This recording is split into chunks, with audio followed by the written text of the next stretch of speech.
Fique agora com Lições Fraternais com Daniel Segredo, mais um programa da Rádio e TV Fraternal. Olá, amigos e amigas da Rádio e TV Fraternal, muito bem-vindos a mais um capítulo do Lições Fraternais, na leitura do nosso livro aí, O Espírito da Verdade. Hoje chegamos no capítulo 79, Benefício Oculto. Esse é um daqueles que só de ler benefício oculto não dá diretamente o que ele quer dizer. Então, só fazendo a leitura mesmo para a gente compreender o que Emmanuel, que é quem passou a mensagem através de Francisco Cândido Xavier, para a gente entender o que é esse benefício oculto. Então, vamos à obra. Benefício oculto. Não saiba a vossa mão esquerda o que oferece a direita, é a lição de Jesus que constantemente nos sugere a sementeira do bem oculto. Entretanto, é preciso lembrar que, se nem só de pão vive o homem, não se alimenta a virtude tão somente de recursos materiais. Acima do benefício que se esconde para ser mais seguro no campo físico, de modo a que se não firam corpos doentes e bocas famintas pelos acúlios da ostentação, prevalece o amparo mútuo às necessidades do sentimento, na esfera do espírito, a fim de que os tóxicos da maldade e desastres do escândalo não arrasem experiências preciosas com o fogo da imprevidência. Se perceberes no companheiro as escamas do orgulho, da rebeldia, envolve-o no clima da humildade, socorrendo-lhe a sede manifesta de auxílio. E se presenciaste a queda de alguém no caminho em que jornadeias, alonga-lhe os braços de irmão, para que se levante sem exagerar-lhe os desajustes com a referência insensata. Se um amigo aparece errado aos teus olhos, cala o verbo contundente da crítica, ajudando-o com a bênção da prece. E se o próximo surge desorientado e feliz em teus passos, oferta-lhe o favor do silêncio, para que se reequilibre e se restaure. Não vales encarecer cicatrizes e imperfeições a pretextos de apagá-las no corpo das horas, porquanto leve chaga, tratada com desamor, é sempre ferida a tornar-se crônica com o tempo. Distribui, desse modo, a beneficência do agasalho e do pão, evitando humilhar quem te recolhe os gestos de providência e carinho. Contudo, não ouvides estender a caridade do pensamento e da língua para que o bálsamo do perdão anule o veneno do ódio e para que a força do esquecimento extinga as sombras de todo mal. Emmanuel. Benefício oculto faz menção ao capítulo 13 do Evangelho. Não saiba a vossa mão esquerda o que dê a vossa mão direita. Item 3, fazer o bem sem ostentação. Aqui já deu para a gente entender, então, o benefício oculto que ele quer dizer. O benefício oculto não precisa ser divulgado para ninguém. Não tem interesse para ninguém. Como nós terminamos falando do amor na semana passada, na lição na exaltação do amor, que essa caridade, o sentimento de caridade deve ser habitual, natural e de forma que agora a gente vem compreender também, oculta. E veja só, tem um capítulo do Evangelho que trata isso. Não saiba a vossa mão esquerda o que dê a vossa mão direita, ou seja, o silêncio da caridade. Ela não precisa de ostentação. A caridade, para aquele homem de bem que nós já vimos no Evangelho, aqui na lição 76, que ele fala que tem o sentimento da caridade, que isso vai nos ajudar a compreender a vida, a entender muitas coisas. Esse sentimento de caridade tem que se tornar tão natural que ele se torna habitual. E de uma forma sem se preocupar na retribuição, é isso que ele está falando. Não precisa esperar algo em troca. Infelizmente, a gente ainda tem essa sensação. Eu muitas vezes tenho essa sensação de que estou fazendo algo para que eu receba futuramente de algum meio. Essa não é a caridade pura, aquela caridade genuína, como Jesus e Deus nos porque ela é o mais puro possível. A caridade, ela é sem retribuição nenhuma. Tem uma frasezinha que eu costumo dizer, que fica fácil nos dias de hoje para a gente entender, que caridade com flash é vaidade. A gente destoa, a gente muda esse princípio divino e leva para a nossa concepção. E nem sempre a nossa concepção, se não estiver pautada nos preceitos divinos, é a correta. Essa é uma. Então, se eu estou fazendo a caridade com flash, com ostentação, para mostrar, aí eu estou me perdendo. Aí eu já não estou fazendo a caridade pura e simples. O Evangelho vai falar nesse tema aqui, que até se eu deixo transparecer um pouquinho, ele fala exatamente esse termo, se eu deixo que a mão direita veja um pouquinho o que a esquerda está fazendo, a caridade está sendo eivada ali, ela está tendo um pouquinho de algo nocivo que não faz bem. Por quê? A caridade pura, genuína, é aquela sem qualquer comprometimento no sentido de retribuição. E é a caridade pura de coração que a única coisa, ela se destina a não ser a benevolência para com o outro.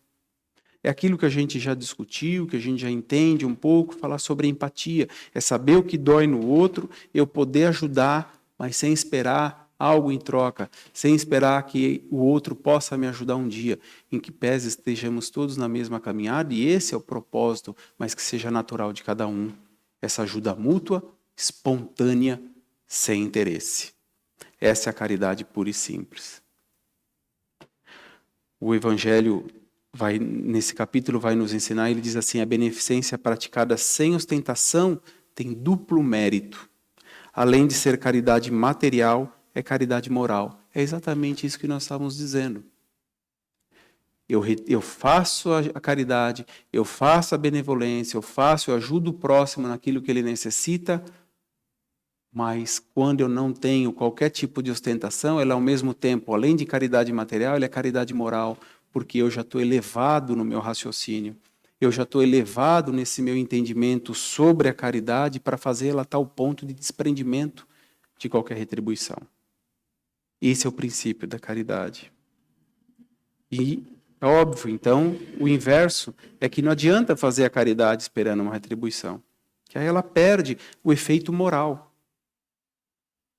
Eu tenho que entender essa caridade, eu tenho que compreendê-la de hábito, de fazer aquilo um hábito. E o pior ainda é que, infelizmente, hoje em dia, a gente ainda a caridade, na verdade, tem que começar dessa forma. A caridade, na verdade, ela é tão escassa, está tão escassa nos nossos dias atuais, essa caridade pura, genuína, desprendimento, que quando a gente vê algo assim, a gente se comove. E não era para ser assim. Mas tudo bem, se então ela nos comove, que seja esse o motor, a propulsão, a alavanca que nos estimule a fazer mais caridade, mas sem a ostentação.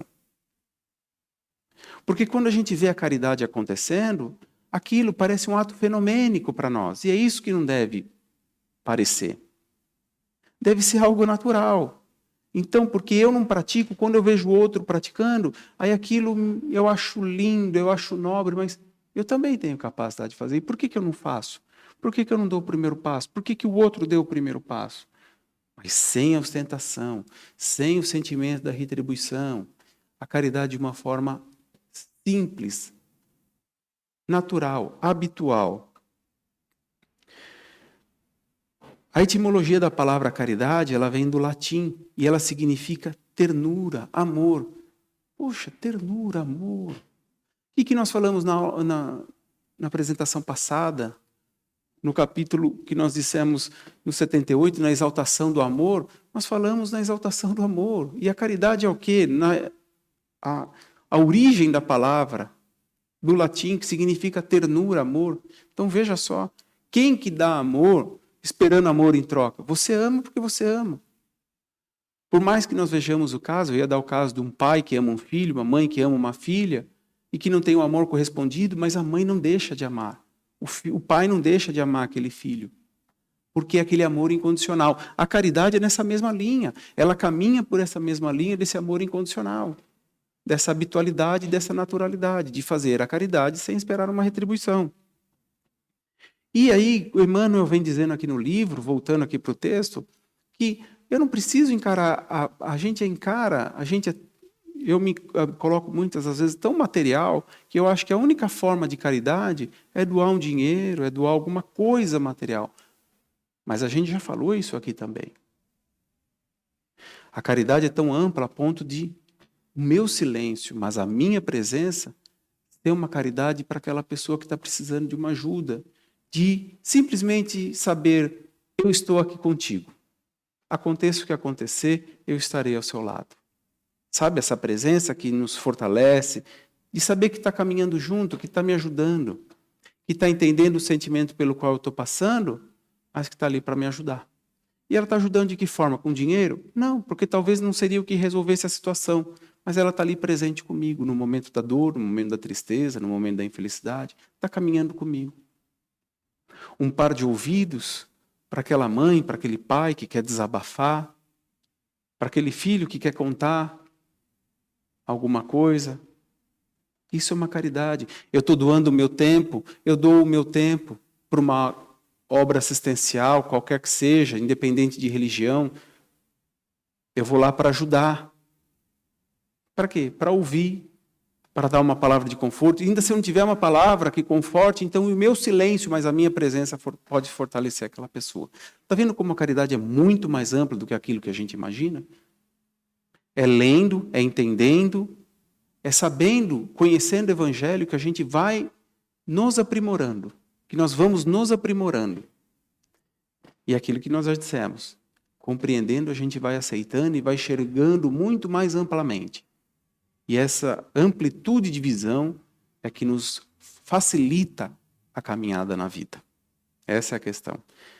E para concluir, eu deixo uma frase do Chico Xavier sobre o tema, que ele dizia assim: é muito fácil servir à vista. Todos querem fazê-lo, procurando o apreço dos homens. Difícil, porém, é servir às ocultas, sem o ilusório manto da vaidade. Está vendo? E você? Como entende o benefício oculto? Como entende a caridade? Leia o Evangelho, faça a sua reflexão. Eu vou ficando por aqui, agradeço a sua companhia e espero revê-lo no próximo capítulo. Até lá. Tchau.